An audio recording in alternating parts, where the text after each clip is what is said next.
This is Scotty Reed, Black Talk Radio News, coming to you with another report on what's going on, some of the things that are happening in Ferguson.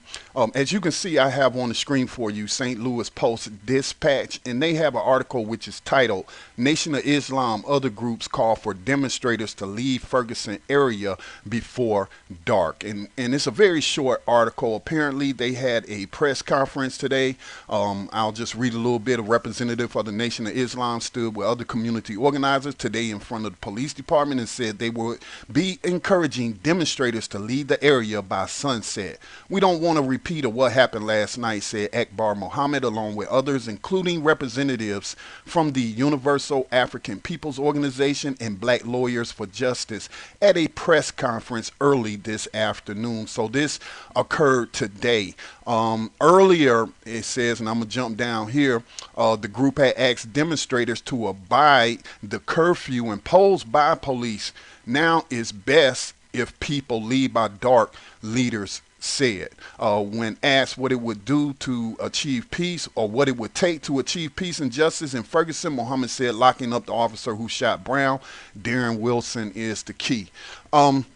Now, here's some thought on this. Now, I did a report the other day based on a press conference of Malik Shabazz, who is with the the Black Lawyers for Justice. He is the leader of that. People have been erroneously saying that he leads the new Black Panther Party. No, he no longer is a part of that organization, and from some research I did, that organization has actually splintered, with a lot of people leaving, some creating their own formation. So he's no longer leading the new Black Panther Party.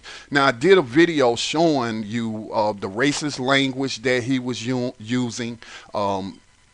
Oftentimes, black people will use or repeat the racist propaganda that is put out through the mainstream media. That is because media is like a disease. It's like a virus. It infects your brain. They plant thoughts into your mind, and then it comes out through your language and how you refer to our people. And then, I stated that it is incorrect for anybody to be telling anyone, especially somebody from out of town, to be telling people in that town to abide by an illegal curfew. Let's make no mistake, the Missouri Constitution Bill of Rights and the U.S. Constitution Bill of Rights gives those people a right to peacefully assemble. The Bill of Rights of Missouri says that they can communicate whatever it is they want to express by whatever means they want to.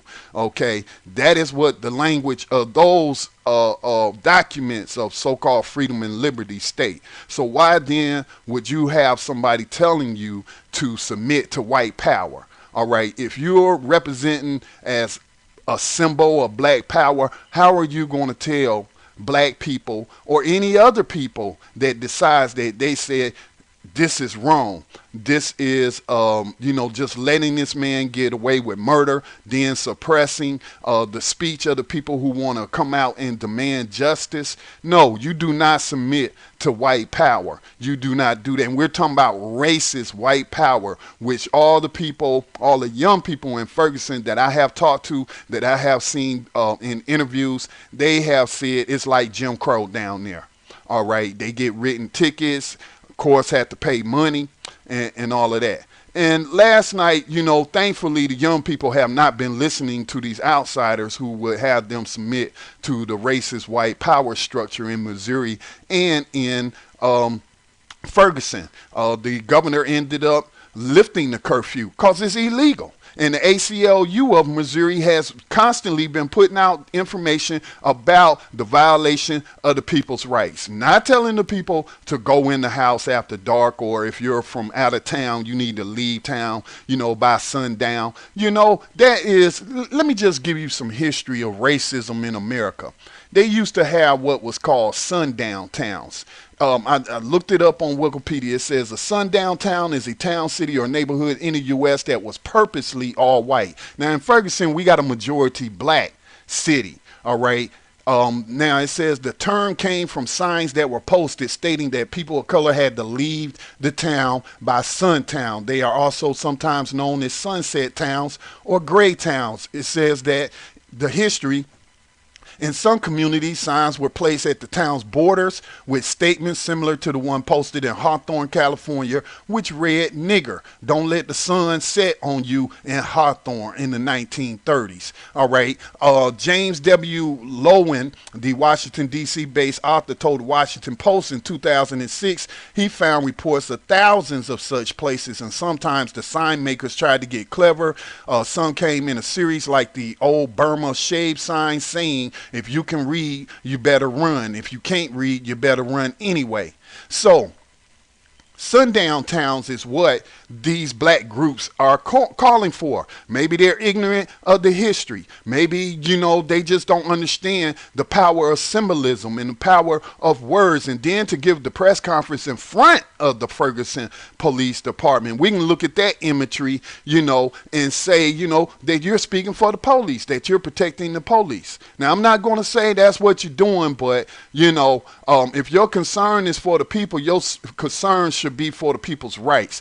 Every person that's going out there knows the risk that they are taking, that these police have already killed at least 2 people, as a young man was killed the other night who had a knife. No, they couldn't shoot him in the leg. They had to shoot to kill because that's what they want to do anyway. And so, what you are failing to see, what people are failing to see by these young people getting out there and protesting and marching all night long, that is causing the little city of Ferguson, that is causing St. Louis County, that is causing Missouri a lot of money. Let's call it an economic boycott. All right. Some people say, well, we should stop spending dollars and we should economically boycott and show our power that way. Well, that is what they're doing. Not only are they showing you symbols of solidarity with the victim of the Ferguson Police Department, Michael Brown, but it's more than about Michael Brown. It is about the response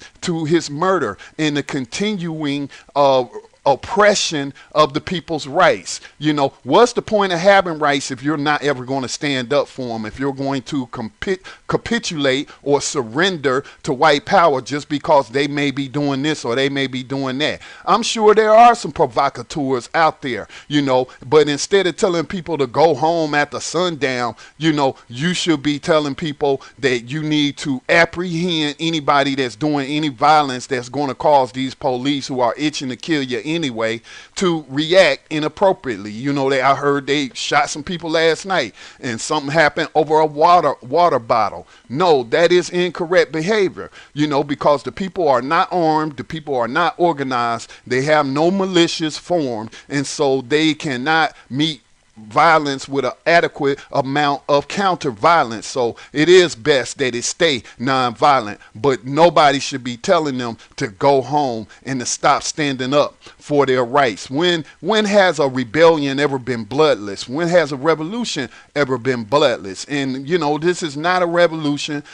This is a rebellion. These are the poor, dispossessed, oppressed people of Ferguson and those who identify with them, who have come out of town to occupy the streets, to occupy the streets of Fort Ferguson. And so what that is doing, it's probably costing them millions and millions of dollars, millions of dollars that was never going to be spent on providing jobs, programs, on providing adequate funding for education or any kind of community programs to help the young people. No, what they have been doing is practicing racism, practicing Jim Crow, and it is just shameful that, we have black groups out there who are not recognizing or unaware of the history of the language that they're using and what they're actually proposing. And so, if you're a young person in Ferguson or anywhere in the country, this should be a sign to you that we need to,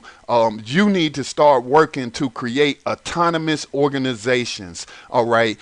Autonomous organizations. And I want to suggest to you that you go to Facebook and type in Black Autonomy Federation. All right, they have a Facebook page. They have several chapters that have already started around the country, and you can also contact them. Just go to the About page, and you should be able to find their mission statement and also the way to contact them.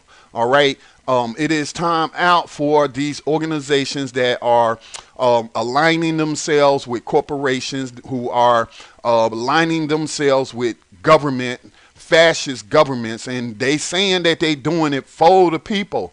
But come on now, let's analyze. All right, let's critically analyze what's going on. Let's look at the history. Let's study revolutionary movements from the past, not only what they did, but also how the police responded to it. All right, and they do use provocateurs. And so, people should say that and not just say, outside provocateurs are coming in. If you think it's the police, as some young people have said to me on one of my programs, that it is the police, then say that to the national media, that these Ferguson police, St.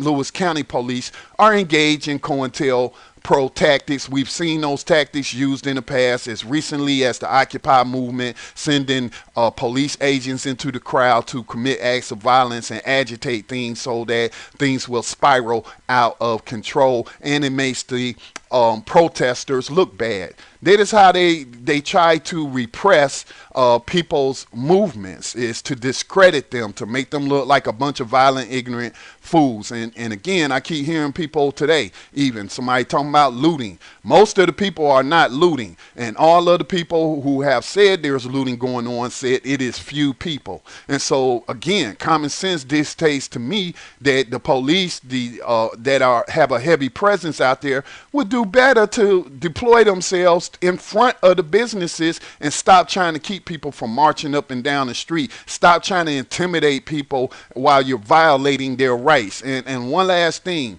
the Bill of Rights of Missouri and the U.S. Constitution does not say you have a right to march around. It doesn't say that your free speech is contingent on you keeping it moving. It says the people have a right to peacefully assemble. All right.